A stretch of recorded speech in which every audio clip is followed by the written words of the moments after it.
अमर कथा पार्वती जी को, अमर कथा केवल जगत जननी जगदम्बा अम्बा पार्वती को सुनाई दी। हाँ, कथा एक स्त्री के जीवन में जब आती है तो वो कथा को जनमानस को परोस देती, परोस।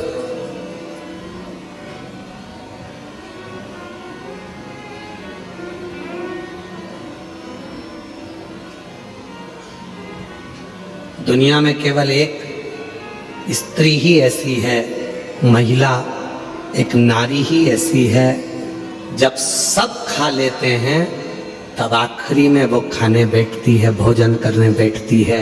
जो मिल गया उसमें भी उसकी तृप्ति होती है, नहीं मिला उसमें भी उसकी तृप्ति होती है। दूसरे को खाता हुआ, प्रेम से भोजन करता हुआ देखकर वो संतुष्ट हो जाती है, वो संतुष्ट हो जाती है। एक नारी, एक स्त्री।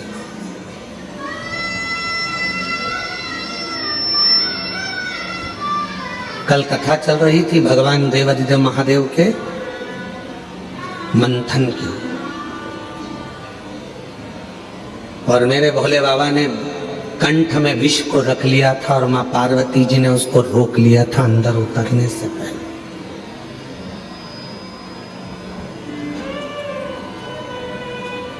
उतरने से पहले रोक लिया था। दुनिया के आधे से ज्यादा क्राइम घर में रहने वाली स्त्री रोक सकती है। घर में रहने वाली नारी, घर में रहने वाली एक महिला दुनिया में होने वाले आधे से ज्यादा क्राइम को रोक सकती है। कैसे रोकेगी? अपने पति को अच्छा उपदेश देकर, उसको समझाकर, अपने बेटे को अच्छा संस्कार देकर, अपनी बेटी को अच्छा ज्ञान देकर, अपने ससुर को अच्छा ज्ञान देकर, अपने पिता को अच्छा उपदेश देकर, अपने भाई को अच्छा ज्ञान देकर, उपदेश देकर। दुनिया में किसी सरकार की इतनी सामर्थ्यता नहीं है जो क्राइम को रोक सके।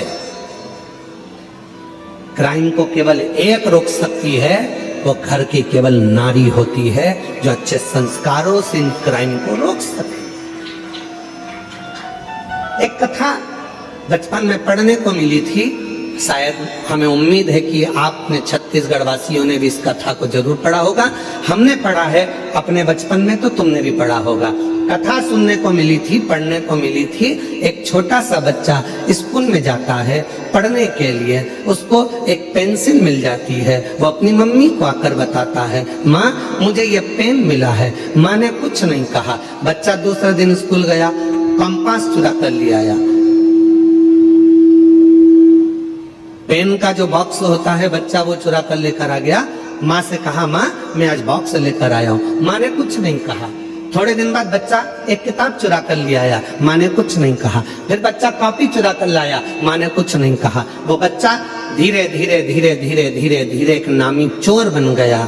चोर बनकर एक दिन पकड़ा गया, थाने में बंद हुआ। पुलिस वालों ने उसको खूब मारा, अंदर बंद कर दिया। और बंद करने के बाद आखिरी में जज के सामने उसको खड़ा करा गया और उसको मृत्यु दंड की सजा मिल गई।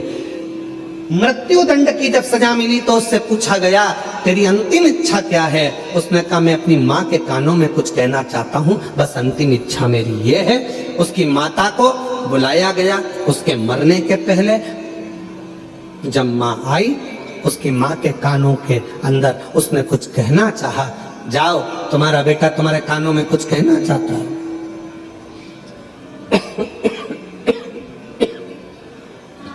माँ ने कान आगे करा। बच्चे ने गला पकड़ रहा है, माई गई। बच्चे ने मां के कानों को पकड़ा दांतों से। इतना तेज उस लड़के ने अपनी मां के कानों को काटा कि उसमें से रक्त निकलने लगा। पुलिस वालों ने उसको छुड़ाया। मुश्किल से वो कान दांतों से छूटा। आखिरी में पुलिस वालों ने पूछा कि ये तेरी माँ है और तूने इसको दांतों से काट दिया? तो कहा, आज सूली पर चढ़ाने वाली भी ये मेरी माँ है। जिस दिन मैं पहली बार चोरी कर कर आया था, मेरी माँ मेरे गाल पर थप्पड़ मार देती तो शायद आज मुझे फांसी की सजा नहीं मिलती। आज मुझे फांसी की सजा नहीं मिलती। दुनिया में कोई ऐसी सरकार नहीं है जो क्राइम को रोक सके। क्राइम को अगर रोक सकती है तो वो घर की नारी रोक सकती है। अपने भाई को समझाकर, पिता को समझाकर, बच्चों को समझाकर, अच्छे संस्कार देकर, प्रेम देकर, स्नेह देकर अपने बच्चों को गलत जगह से रोक कर वो क्राइम को रोक सकती है।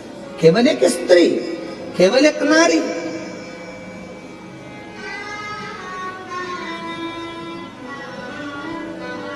उसको रोकना कठिन है, परंतु माँ रोक सकती है, स्त्री रोक सकती है, नारी रोक सकती है।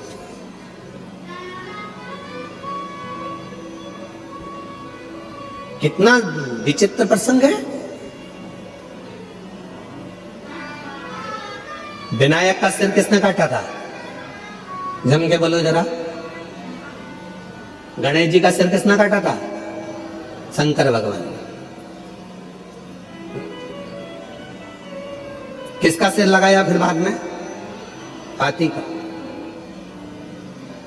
जब हाथी का सिर लग गया गणेश जी को, उनके बहुत सारे बेस्ट फ्रेंड हुए, उनके बहुत सारे दोस्त हुए। उन्होंने उनको भरना प्रारंभ करा। तेरा पिताजी है, तेरा सिर काट कर तेरे को हाथी का सिर लगा दिया, इंसान का लगा देते, मनुष्य का लगा देते, कैसा तेरा स्वरूप बना दिया। लोगों ने भड़काया।